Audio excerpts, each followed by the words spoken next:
আমি যে মিথ্যেবাদী না আজ তারই প্রমাণ দেব আগে। সবার এত কথা আর শুনতে পারবো না। কমেন্টে কেউ বলছে, কি দিদি 56টা ফুল নাকি এসেছিল গাছে আর এখন একটাও ফল হলো না। আবার কেউ বলছে, কি দিদি সব ড্রাগন ফুল পচে গেল তো, বলেছিলাম নজর লাগবে দেখিও না। না বাবা, নজরও লাগেনি, মিথ্যেও বলিনি। এই একটা গাছে এত ড্রাগন ফল এসেছে যে আমি তো সেটা দেখে অবাকই, তোমরাও অবাক হবে। গাছের গোড়া থেকে শুরু হয়েছে ফল আসা। হ্যাঁ, একসাথে 56টা ফুল এসেছিল ঠিকই, তবে বৃষ্টির কারণে সব ফুল থেকে ফল হয়নি, কিছু ফুল পচেও গেছে।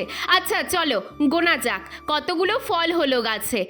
1 2 3 4 5, ওরে বাবা, টোটাল 12টা ফল গাছে পেকে আছে।